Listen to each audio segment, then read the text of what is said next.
There is a sentence Marco Rubio delivered to reporters on Capitol Hill on Monday that will be studied for years. It is a sentence that constitutional lawyers, war powers scholars, foreign allies excluded from consultation, and American senators leaving classified briefings in frustration will continue to cite as the moment the Trump administration inadvertently revealed the true rationale for this war. Rubio said this: "We knew there was going to be an Israeli action. We knew that would precipitate an attack against American forces. And we knew that if we did not act preemptively, we would suffer higher casualties." That statement, taken seriously and read with legal precision, changes everything. Rubio went on to explain that the threat from Iran was considered imminent, not because Iran was preparing an attack of its own choosing, but because Iran would inevitably retaliate if attacked, whether by Israel or the United States. He said it was abundantly clear that any strike on Iran would trigger a response against American forces. Orders, he explained, had already been delegated down the chain of command. The response, in his words, would have been automatic. The logic, stripped of rhetoric, is straightforward and deeply troubling. Israel was expected to strike Iran. Iran would then retaliate against the United States. Therefore, the United States chose to strike Iran first, not because Iran had attacked America, not because missiles had already been launched at U.S. forces, but because Iran was expected to respond to Israel's actions. In other words, the United States initiated military action to shield itself from the consequences of an ally's anticipated aggression.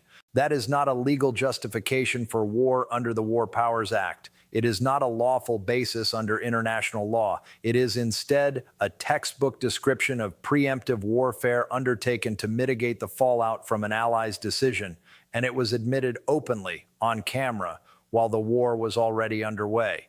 The political consequences of that admission were immediate.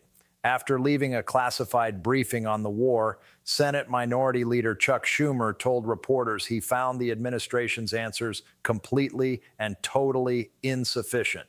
He said the briefing raised more questions than it answered. This was not a fringe voice or an opposition backbencher. This was the Democratic leader of the United States Senate, a man with full security clearance, publicly expressing alarm on day 4 of an active war. And then came the next development. In Riyadh, 2 drones struck the United States Embassy. A limited fire broke out after the compound was hit, causing minor material damage. Saudi authorities confirmed that black smoke was visible rising over the diplomatic quarter, the most heavily protected zone in the Saudi capital, home to foreign embassies and a symbol of national security prestige. 2 drones, not a barrage, not a sophisticated multi-vector assault. 2 drones passed through layered defenses and found the American compound. That raises a question no government or intelligence agency has yet answered publicly, and one that may ultimately define how this war is understood. How does Iran know exactly where to aim? Among the targets reported were some of the most recognizable civilian landmarks in the Gulf: Dubai's Burj Al Arab, the Fairmont Hotel on the Palm, Jebel Ali Port, Abu Dhabi's Etihad Towers, and international airports across the Emirates. These are not military installations. They are not targets listed in any publicly available database. Striking specific structures, not surrounding districts, not general areas, requires either high-resolution satellite analysis capable of identifying individual buildings or human intelligence on the ground transmitting precise coordinates. The UAE's Ministry of Defense reported intercepting 165 ballistic missiles, 2 cruise missiles, and 541 drones since the Iranian campaign began. Those figures represent what was stopped, not what was launched. And despite those interceptions, hotels burned, ports smoldered, and the American embassy in Riyadh caught fire from drones that were not intercepted. By Tuesday, the United States had begun evacuating non-essential diplomatic personnel and their families from 6 countries: Bahrain, Iraq, Jordan, Kuwait, Qatar, and now the United Arab Emirates. 6 simultaneous evacuations on day 4 of a war that officials had described as limited, contained, and short-lived. a war the Pentagon insisted would not be endless, and which President Trump suggested might last 4 to 5 weeks, with the option to go longer. That contradiction between public assurances and operational reality is now impossible to ignore. Hours earlier, the State Department issued one of the most sweeping evacuation advisories in recent memory.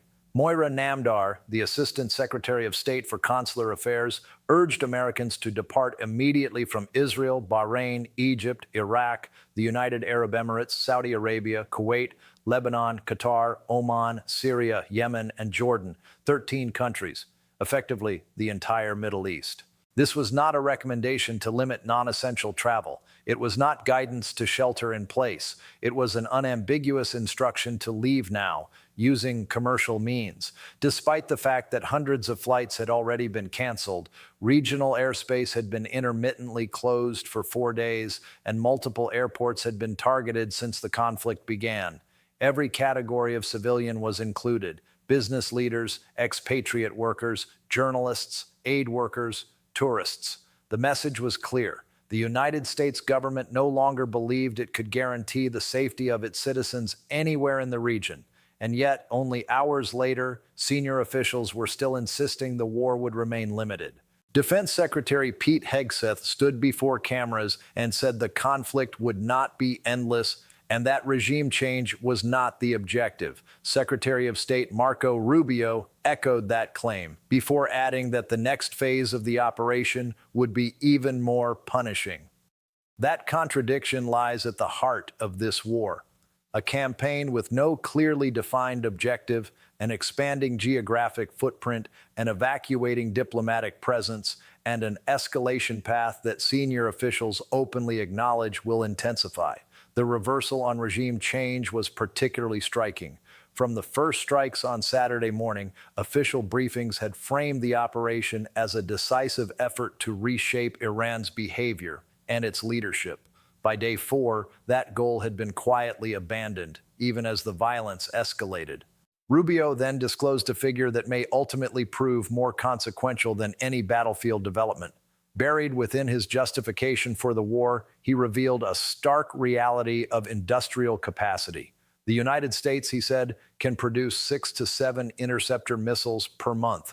Iran, by contrast, manufactures roughly 100 missiles and thousands of drones every month. That ratio alone tells the story of a war that cannot be sustained defensively. Patriot batteries and THAAD systems across the Gulf are consuming interceptors at a pace that America's defense industry cannot replenish within any timeline relevant to a 4 or 5 week campaign.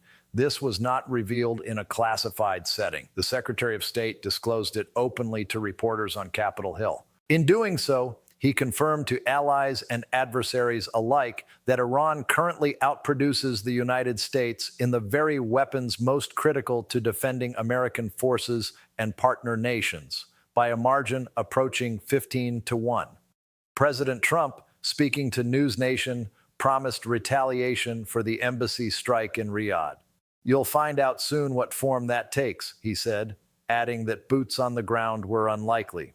It was a familiar phrase, one he used before American casualties were confirmed on Saturday before the friendly fire incident involving U.S. aircraft, and now again as the escalation cycle continues.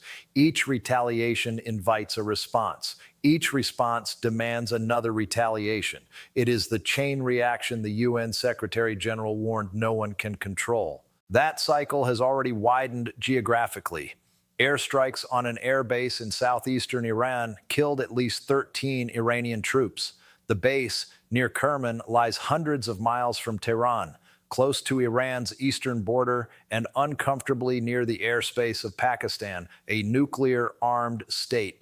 This expansion is not merely tactical, it is a diplomatic signal to the entire region about how far American strikes are prepared to reach and how close the war is willing to move toward other national borders. The consequences are already being felt beyond the battlefield. Amazon warned customers across the Middle East of prolonged delivery delays. Its data centers in the UAE and Bahrain suffered extended power outages as a result of the conflict.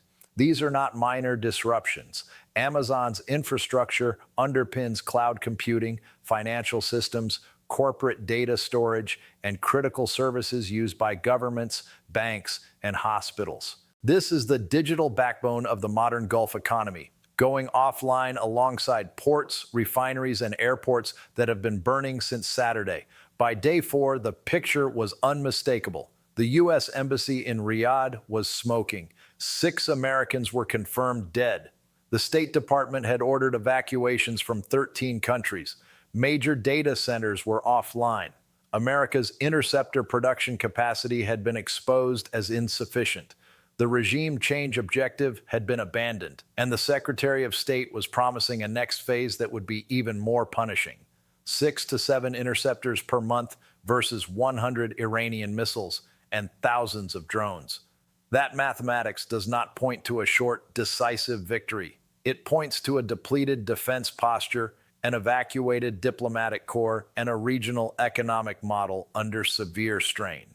And it leaves a Secretary of State standing outside a Senate briefing room defending a war whose justifications lawmakers themselves have called insufficient, while warning the world that the worst is yet to come.